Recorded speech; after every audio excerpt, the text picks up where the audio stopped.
Hello बच्चों, कैसे हो? बढ़िया। आप बढ़िया तो मैं भी बढ़िया। तो देखो बच्चों, आज हमें क्या पढ़ाई करनी है। आज है हमारे पास बीएससी फर्स्ट सेमेस्टर का वीडियो नंबर 25, जिसे आप दूसरे चैप्टर का नोवा वीडियो भी कह सकते हो। तो ये बीएससी का केमिस्ट्री का फर्स्ट सेमेस्टर का 25वां वीडियो है। और इससे पहले 24 वीडियो आपको प्लेलिस्ट में भी मिल जाएंगे, नीचे डिस्क्रिप्शन में भी मिल जाएंगे, और कुछ समय बाद आई बटन में भी लिंक आ जाएगा, जहां आप बीएससी फर्स्ट सेमेस्टर के केमिस्ट्री के सभी वीडियोस को देख सकते हो, समझ सकते हो और अपने सुंदर से नोट्स बना सकते हो, जो एग्जाम में आपकी बहुत ज्यादा हेल्प करेंगे। इसी के साथ साथ आपको नीचे डिस्क्रिप्शन में पीडीएफ नोट्स का लिंक भी मिल जाएगा, और आप पीडीएफ नोट्स के लिए टेलीग्राम पर भी सर्च कर सकते हो KMD सहारनपुर। तो देखते हैं आज का हमारा टारगेट क्या है। आज बेटे हमें पढ़ना है बेंट का नियम या बेंट्स रूल।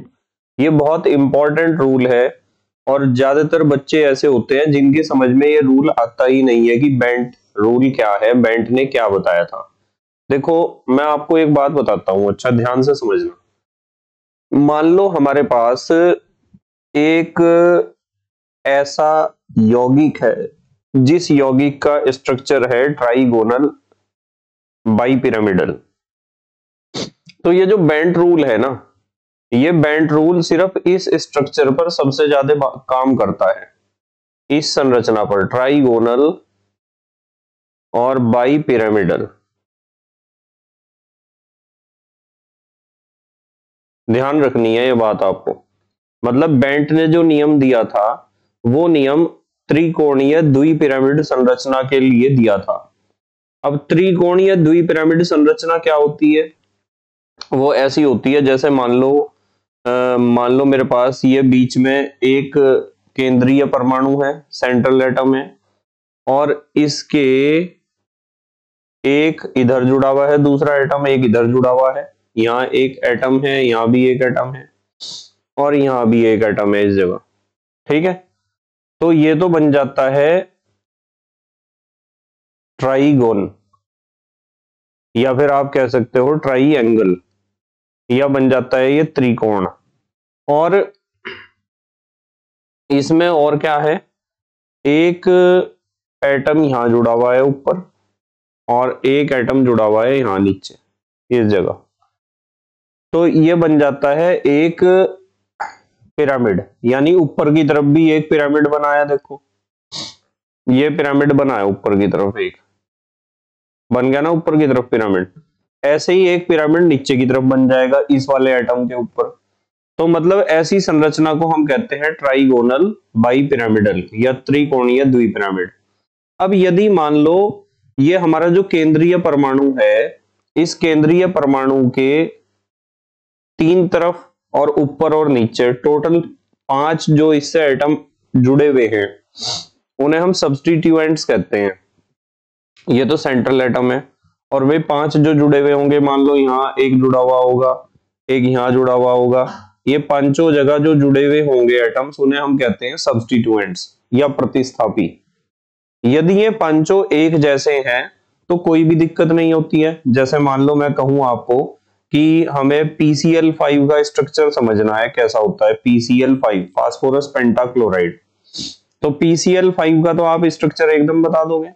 आप बताओगे कि सर फास्फोरस तो बीच में होगा, और एक Cl यहां जोड़ दो, एक Cl यहां जोड़ दो, और एक Cl यहां जोड़ दो, 3, और एक Cl जोड़ दो आप ऊपर, 4, और एक Cl जोड़ दो नीचे, यहां बन गया PCl5, कोई दिक्कत ही नहीं है। इसी तरीके से यदि मैं कहूं PF5 का स्ट्रक्चर बनाना है, तो PF5 का स्ट्रक्चर भी आप बना दोगे बड़े आसानी से। मतलब ये कितने सब्स्टिट्यूएंट्स हैं? 5 एटम्स जुड़े हुए हैं फास्फोरस के साथ। तो 5 एटम्स को तो आप हर जगह एक ही तरह का एटम जुड़ना है तो कोई भी दिक्कत नहीं होगी। पर यदि मैं आपको कहूं कि ये पांचों सब्स्टिट्यूएंट्स एक जैसे नहीं है, मान लो मैं आपको कह रहा कि हमें स्ट्रक्चर बनाना है PCl3F2 का बनाना है स्ट्रक्चर, यानी 3 तो इसके पास Cl है और 2 हैं इसके पास फ्लोरीन। सब्स्टिट्यूएंट्स पांचों के पांचों एक जैसे नहीं है, प्रतिस्थापी पांचों के पांचों एक जैसे नहीं है। तो क्या होगा? तो बच्चे सोचेंगे कि सर ये फास्फोरस है और इसके ऊपर यहाँ Cl बना दो, यहाँ Cl बना दो और यहाँ Cl बना दो, एक F ऊपर जोड़ दो और एक F जोड़ दो नीचे की तरफ यहाँ इस जगह। तो ये तो हुआ हमारा, ये जो त्रिभुज बनता है, त्रिकोण बनता है, ट्राइगन बनता है या ट्राइंगल बनता है, ये तो होता है प्लेन में। और ये ऊपर वाला बॉन्ड हमारे स्क्रीन से बाहर निकलता हुआ है और ये वाला बॉन्ड स्क्रीन के अंदर जाता हुआ है। क्या ये वाला स्ट्रक्चर सही है? पर कुछ बच्चों के दिमाग में आएगा कि सर स्ट्रक्चर तो ऐसा भी हो सकता है कि मान लो आपके पास ये फास्फोरस है, इसमें ये जो 3 हम बॉन्ड बनाएंगे प्लेन में, उसमें से दो के ऊपर तो आप फ्लोरीन जोड़ दो, एक के ऊपर क्लोरीन जोड़ दो, एक बॉन्ड बाहर आ रहा उस पे क्लोरीन और एक बॉन्ड अंदर जा रहा उस पे क्लोरीन। ऐसा स्ट्रक्चर नहीं हो सकता क्या? या फिर इसके अलावा स्ट्रक्चर ऐसा नहीं हो सकता क्या कि यहाँ फास्फोरस है, एक क्लोरीन यहाँ जोड़ दिया, एक क्लोरीन यहाँ जोड़ दिया और यहाँ जोड़ दिया हमने फ्लोरीन, और ऊपर जोड़ दिया हमने एक फ्लोरीन और नीचे जोड़ दिया एक क्लोरीन। ठीक है, F का मतलब फ्लोरीन है। तो स्ट्रक्चर ऐसा नहीं हो सकता क्या?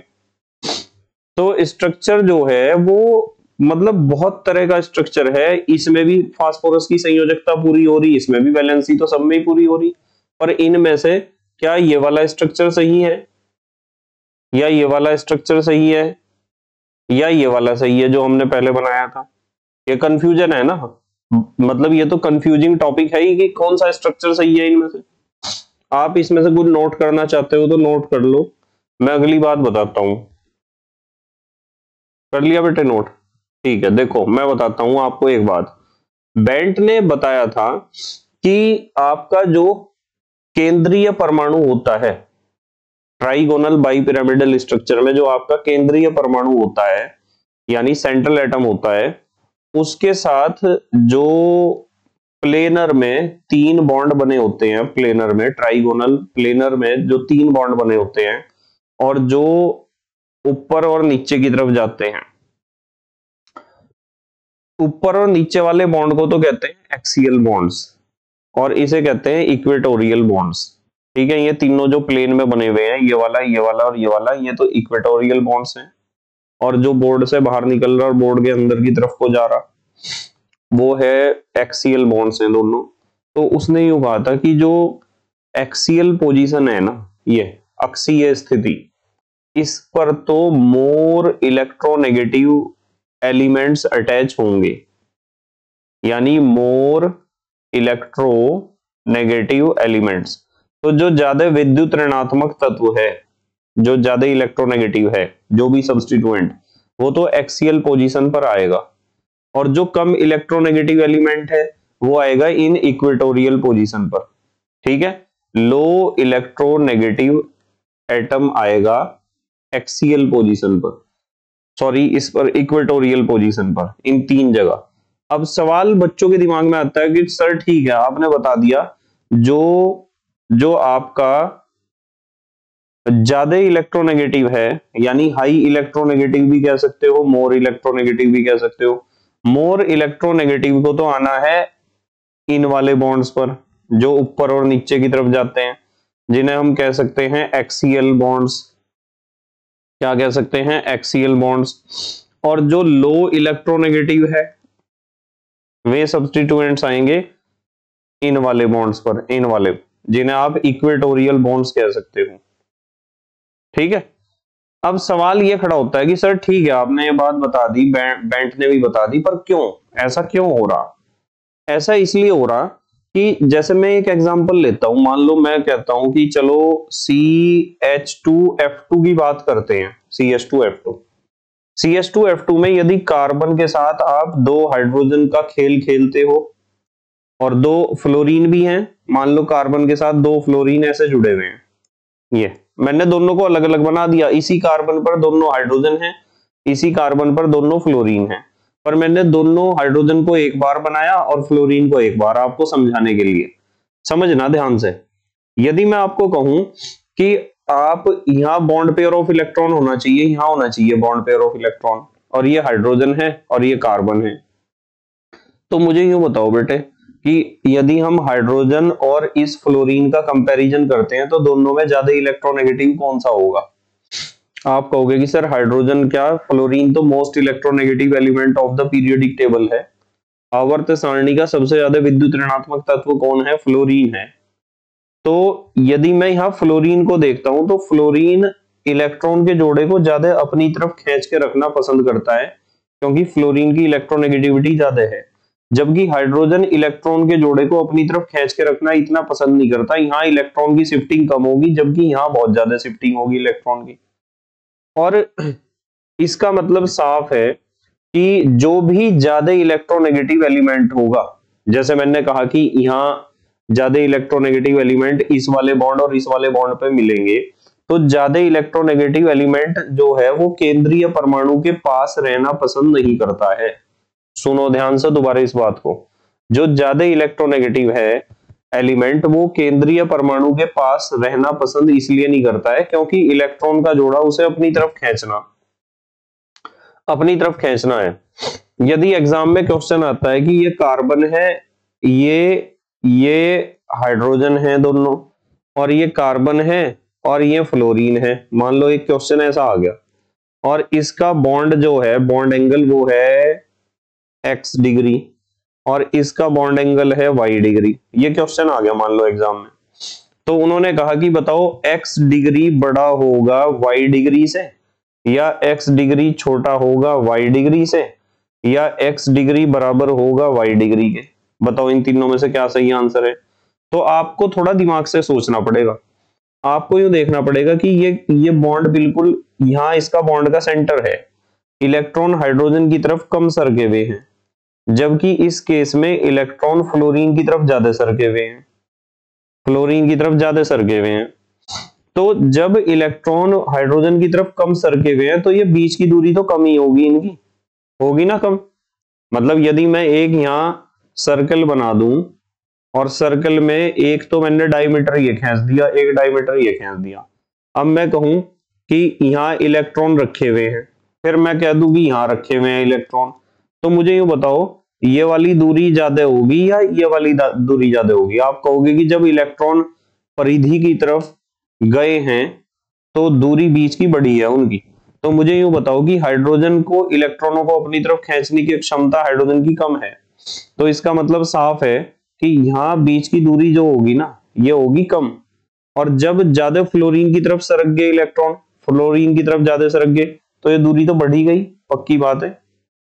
और जब ये दूरी हमारी कम है तो यहाँ इस बॉन्ड पेयर और इस बॉन्ड पेयर के बीच जो रिपल्सन लगेगा, जो प्रतिकर्षण लगेगा, वो ज्यादा होगा, और ज्यादा होगा तो ये वाला बॉन्ड एंगल जो x डिग्री है वो खुल जाएगा। ठीक है, क्यों खुलेगा? क्योंकि ये बॉन्ड पेयर और ये बॉन्ड पेयर ऑफ इलेक्ट्रॉन पास पास हैं, तो इसका मतलब रिपल्सन ज्यादा लगेगा, तो ये वाला और ये वाला ज्यादा खुल जाएगा बॉन्ड, यानी एंगल बड़ा हो जाएगा। जबकि ये फ्लोरीन ने इलेक्ट्रॉन का जोड़ा अपनी तरफ ज्यादा खींच रखा है, इस फ्लोरीन ने भी ज्यादा खींच रखा है इलेक्ट्रॉन का जोड़ा अपनी तरफ, जिसकी वजह से क्या होगा, इनके बीच की दूरी बढ़ेगी बॉन्ड पेयर ऑफ इलेक्ट्रॉन के, और बीच की दूरी बढ़ेगी तो रिपल्सन कम लगेगा, और जब रिपल्सन कम लगेगा तो ये बॉन्ड ज्यादा नहीं खुल पाएगा। तो ज्यादा कौन सा बॉन्ड खुलेगा? किसकी टांगे ज्यादा फैल जाएंगी? x डिग्री की। तो इसका मतलब सही आंसर ये है हमारा पहले वाला, ये सही आंसर है। तो जो इसका रीजन ये है कि फ्लोरीन की इलेक्ट्रोनेगेटिविटी हाइड्रोजन से ज्यादा है, जिसकी इलेक्ट्रोनेगेटिविटी एलिमेंट की ज्यादा होती है वो बॉन्ड पेयर ऑफ इलेक्ट्रॉन को अपनी तरफ रखना चाहता है, यानी वो उस केंद्रीय परमाणु से ज्यादा मतलब नहीं रखता।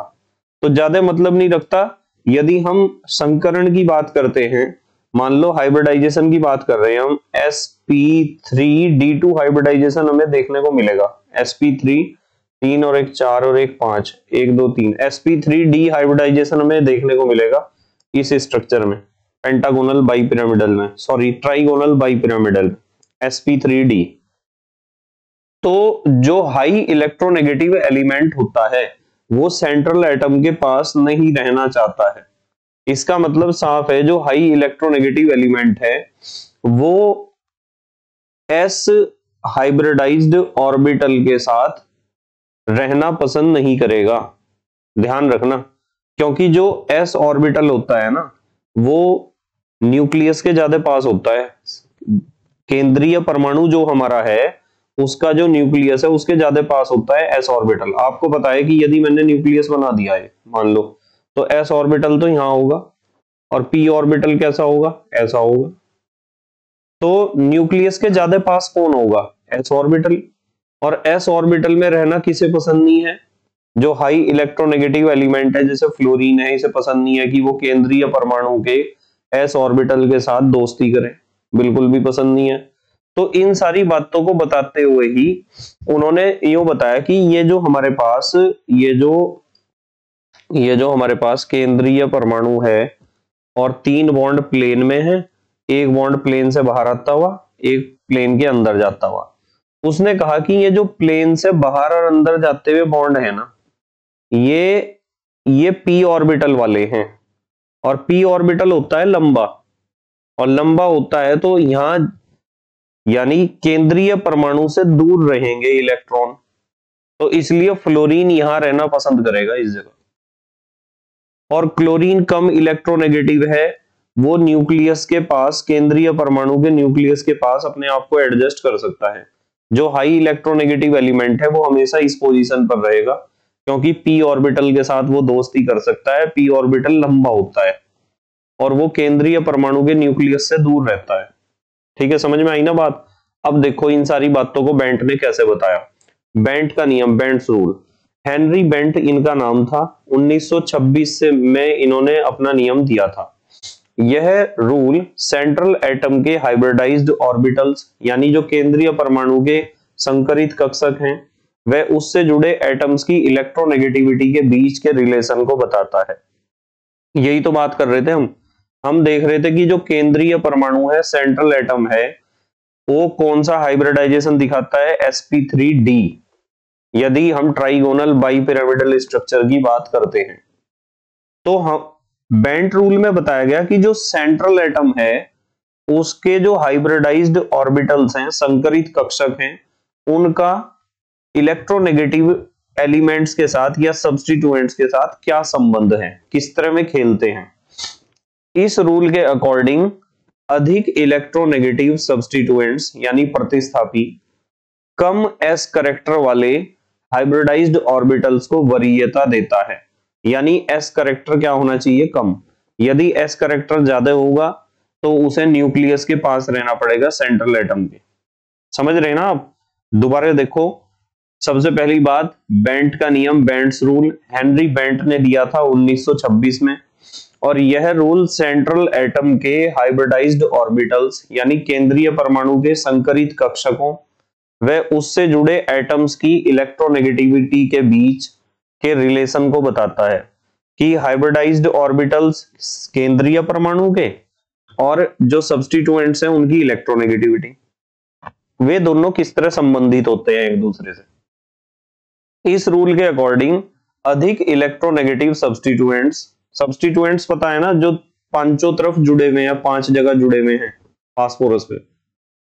अधिक इलेक्ट्रोनेगेटिव सब्स्टिट्यूएंट्स यानी प्रतिस्थापी कम s करेक्टर वाले हाइब्रिडाइज्ड ऑर्बिटल्स को वरीयता देता है। जैसे मैंने एक एग्जांपल समझाया, CH2F2 में हमने समझा कि बॉन्ड एंगल CH2 का जो बॉन्ड एंगल है वो ज्यादा है, CF2 का कम है, क्योंकि फ्लोरीन ज्यादा इलेक्ट्रोनेगेटिव है, वो इलेक्ट्रॉन्स के जोड़े को अपनी तरफ रखता है।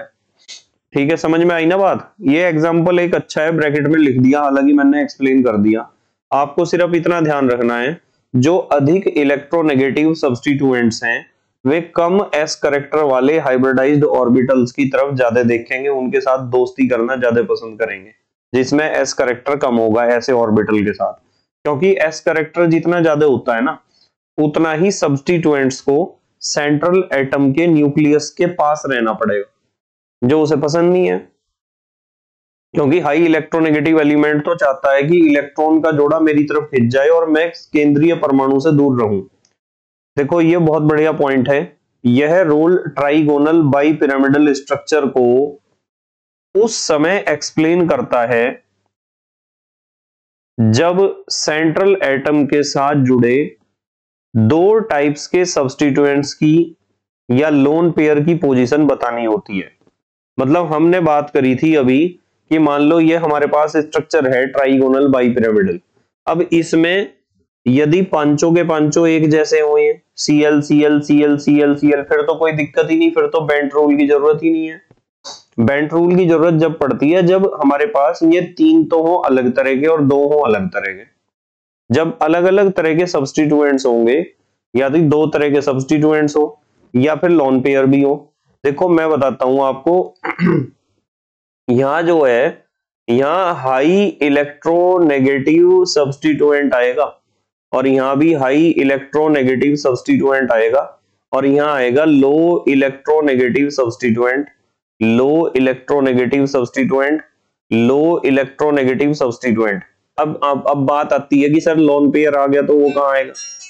तो मैं आपको बताता हूं कि जो लोन पेयर आ गया मान लो कहीं, तो लोन पेयर हमारा लोन पेयर जो होता है वो भी इन तीन पोजीशन में से ही किसी एक पोजीशन पर आएगा। ध्यान रखनी है ये बात आपको, ठीक है। लोन पेयर भी इन तीन पोजीशन में से किसी एक जगह आता है, इन तीन पोजीशन में से किसी एक जगह। ये जो तीन पोजीशन है ये चीज ध्यान रखनी है, रखोगे ध्यान।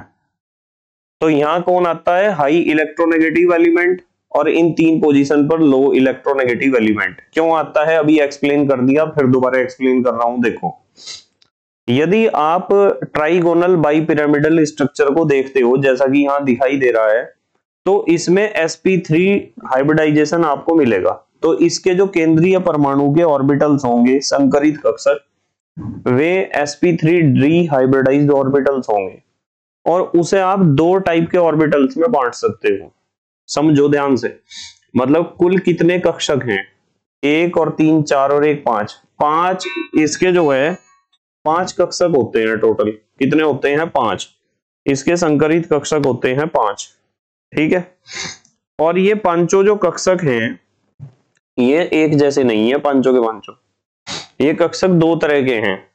वो इसीलिए लिखा कि sp3d hybridised orbitals two types के होते हैं। पहले तो होते हैं sp2 और एक होते हैं pd। देखो sp2 इसमें से उठाया और एक p बचा, एक d, तो sp2 ऑर्बिटल्स हो गए और दूसरे टाइप के हो गए pd ऑर्बिटल्स। यदि आप sp2 ऑर्बिटल्स की बात करते हो तो sp2 ऑर्बिटल्स होते हैं समबाहु कक्षक के या इक्वेटोरियल ऑर्बिटल्स। समबाहु कक्षक ये है जो त्रिभुज बन रहा है, इसे कहते हैं समबाहु कक्षक। तो sp2 ऑर्बिटल्स तो ये वाले हुए जो यहां काम करेंगे इस त्रिभुज में।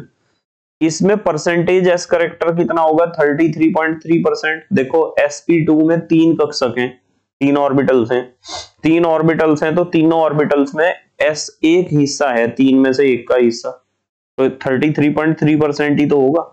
जबकि pd ऑर्बिटल्स होंगे वे होंगे अक्षीय कक्षक, यानी ये वाले, ये pd ऑर्बिटल्स तो यहां काम करेंगे और sp2 यहां काम करेंगे। तो pd ऑर्बिटल्स को देखोगे अक्षीय कक्षक कहोगे, एक्सियल ऑर्बिटल कहोगे या एक्सियल पोजीशन। इसमें परसेंटेज ऑफ s करेक्टर कितना होगा, 0%, क्योंकि यहाँ s है ही नहीं। इसमें 33.3% है, इसमें 0% है। तो मुझे यूं बताओ कि जो हाई इलेक्ट्रोनेगेटिव एलिमेंट है या सब्स्टिट्यूएंट है वो कहां रहना पसंद करेगा, जहां s करेक्टर कम होगा, और s करेक्टर यहाँ 0% है, इसलिए अधिक इलेक्ट्रोनेगेटिव सब्स्टिट्यूएंट यहाँ एक्सियल पोजीशन पर रहना पसंद करते हैं। इसमें p करेक्टर ज्यादा है ना, इसमें p करेक्टर 50% है, और p करेक्टर जितना ज्यादा है वो p ऑर्बिटल उतना लंबा बनेगा, बॉन्ड लंबा बनेगा और पतला बनेगा। जब बॉन्ड लंबा और पतला बनेगा तो वो जो हाई इलेक्ट्रोनेगेटिव एलिमेंट है वो लोन पेयर ऑफ इलेक्ट्रॉन को अपनी तरफ ज्यादा खींच कर रख सकता है, ज्यादा खुशी महसूस होगी उसे, ठीक है। और जो हमारे sp2 ऑर्बिटल्स हैं समबाहु कक्षक वाले इक्वेटोरियल पोजीशन वाले, जिनमें परसेंटेज s करेक्टर 33.3% है, वहां कम electronegative substituents and lone pair of electron रहना पसंद करेंगे। बस यहां सारी बात पूरी हो जाती है। अब देखो प्रायोगिक रूप से यानी प्रैक्टिकली यह देखा गया है कि कम इलेक्ट्रोनेगेटिव सब्स्टिट्यूएंट्स या loan pair of electron equatorial position पर पाए जाते हैं, जबकि high electronegative substituents axial position पर पाए जाते हैं। जैसे इस एग्जांपल को देख लो आप, PCl3F2, Cl कहां है? Cl है इक्वेटोरियल पोजीशन पर तीनों, और फ्लोरीन कहां है? एक्सियल पोजीशन पर। अब फ्लोरीन हाई इलेक्ट्रोनेगेटिव एलिमेंट है, एक्सियल पोजीशन पर इसलिए आया क्योंकि एक्सियल पोजीशन के जो ऑर्बिटल हैं, इसके ऑर्बिटल, इसके ऑर्बिटल एक्सियल पोजीशन वाले, वे क्या हैं? वे हैं पीडी ऑर्बिटल्स, और पीडी ऑर्बिटल्स में s करेक्टर 0% है। और जो हाई इलेक्ट्रोनेगेटिव एलिमेंट है वो बिल्कुल भी हाई s करेक्टर वाले ऑर्बिटल्स को वरीयता नहीं देता है। वो कहता है कि मैं वहां रहूंगा जहां s करेक्टर कम होगा, क्योंकि s करेक्टर जितना कम होगा उतना ही मुझे इस केंद्रीय परमाणु के न्यूक्लियस के पास कम रहना पड़ेगा, और मुझे केंद्रीय परमाणु के न्यूक्लियस से दूर रहना है। तो p करेक्टर यहाँ ज्यादा होगा तो ये वाला ऑर्बिटल लंबा होगा, लंबा। यदि मैं यहाँ p को बनाता हूं तो आप ऐसा ही तो बनाओगे ऑर्बिटल, ये लंबा होगा ऑर्बिटल, ये भी लंबा होगा, पतला होगा। तो f को मौका मिलेगा दूर रहने का और इलेक्ट्रॉन के जोड़े को अपनी तरफ रखने का मौका मिलेगा इसे। ये चीज बेटे बिल्कुल क्लियर होनी चाहिए। मतलब PCl3F2 को देखोगे तो Cl होता है इक्वेटोरियल पोजीशन पर और फ्लोरीन होता है एक्सियल पोजीशन पर। ये फ्लोरीन इस पोजीशन पे क्यों नहीं जाता? क्योंकि इस पोजीशन पर इसे अपने इलेक्ट्रॉनों को न्यूक्लियस के ज्यादा पास रखना पड़ेगा, जो इसे इसके लिए अनकंफर्टेबल है। ठीक है, तो यहां लिखा हुआ है, देखो पता चल गया आपको कि भाई हाई इलेक्ट्रोनेगेटिव एलिमेंट कहां रहता है? एक्सियल पोजीशन पर, ऊपर नीचे। और जो लो इलेक्ट्रोनेगेटिव एलिमेंट है या सब्स्टिट्यूएंट है वो कहां रहेगा? इक्वेटोरियल पोजीशन पर, यानी ट्राइगन की पोजीशन पर। हाइब्रिडाइज्ड ऑर्बिटल्स का परसेंटेज s करेक्टर जितना अधिक होगा वह न्यूक्लियस के उतना ही पास होगा। समझ रहे ना आप?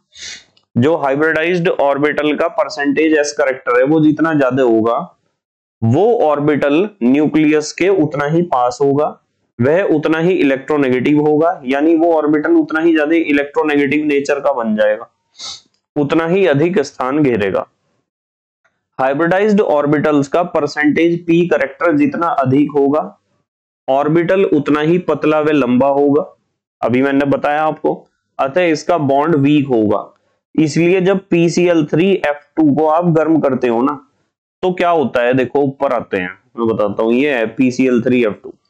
यदि आप इसे गर्म करोगे ना तो आपको पता है ये वाले बॉन्ड कैसे हैं? पतले लंबे हैं क्योंकि इनमें p करेक्टर 50% है। ये वाले बॉन्ड छोटे हैं क्योंकि इनमें s करेक्टर ज्यादा है इसके कंपैरिजन में। तो जो बॉन्ड ये दोनों पतले लंबे हैं, गर्म करने पे ये टूटेंगे ऐसे और ऐसे, और ये टूट जाएंगे F और F, F2। ये बीच वाला हिस्सा क्या बना? PCl3। PCl3 तो एक बनता है, F2 एक बनता है। देख लो अब इस चीज को, देखो यहां देखो, हाइब्रिडाइज्ड ऑर्बिटल्स का परसेंटेज p करेक्टर जितना अधिक होगा ऑर्बिटल उतना ही पतला व लंबा होगा, अतः इसका बॉन्ड वीक होगा। PCl3F2 को जब हम गर्म करते हैं तो वो PCl3 अलग हो जाता है, F2 टूट के अलग हो जाता है, क्योंकि फ्लोरीन के दोनों एटम जिस बॉन्ड से जुड़े हुए हैं वो बॉन्ड कैसा है? वो बॉन्ड पतला है, लंबा है, कमजोर है। ठीक है ना? तो इस तरीके से ये हमारा बेंट रूल यहाँ कंप्लीट हो जाता है। बेंट रूल का सारा निचोड़ वही है जो मैं आपको बता रहा हूं। बेंट रूल का सारा निचोड़ क्या है कि आपको सिर्फ इस स्ट्रक्चर पर फोकस करना है। ट्राइगोनल बाइपिरामिडल के लिए ही बेंट रूल बताया गया था। इसमें बताया गया था कि जो हाई इलेक्ट्रोनेगेटिव सब्स्टिट्यूएंट होगा वो एक्सियल पोजीशन, ये ऊपर नीचे वाली पोजीशन अटेन करेगा, और जो लो इलेक्ट्रोनेगेटिव एलिमेंट है वो इन इक्वेटोरियल पोजीशन, ये तीन पोजीशन जो है इन पर आएगा। क्योंकि जो हाई इलेक्ट्रोनेगेटिव एलिमेंट है उसे हाई s करेक्टर के साथ रहना पसंद नहीं है, उसे केंद्रीय परमाणु के न्यूक्लियस के पास रहना पसंद नहीं है। जबकि लो इलेक्ट्रोनेगेटिव एलिमेंट ऐसा कर सकता है क्योंकि उसे इलेक्ट्रॉनों का लालच नहीं होता कि मैं अपनी तरफ खींच के रखूंगा इलेक्ट्रॉन्स को। जबकि हाई इलेक्ट्रोनेगेटिव एलिमेंट को लालच होता है कि इलेक्ट्रॉन पेयर मुझे अपनी तरफ चाहिए, बॉन्ड पेयर ऑफ इलेक्ट्रॉन। और जैसा लो इलेक्ट्रोनेगेटिव एलिमेंट या सब्स्टिट्यूएंट करता है उसे इलेक्ट्रॉन पेयर को अपनी तरफ खींचने का लालच नहीं होता। बिल्कुल इसी तरीके से होता है आपका लोन पेयर ऑफ इलेक्ट्रॉन। वो भी, उसका भी कोई लालच नहीं होता, वो केंद्रीय परमाणु के पास रहेगा, कोई दिक्कत नहीं है। तो यदि आप लोन पेयर की बात करते हो तो लोन पेयर इन 3 पोजीशन में, इक्वेटोरियल पोजीशन में से ही किसी एक जगह आएगा। ठीक है, बस इतना ही पढ़ेंगे आज। मेहनत और ईमानदारी से पढ़ाई करते रहो और अपना हैंड रिटन नोट्स बनाते रहो। तो thank you very much for watching this video. Okay, bye.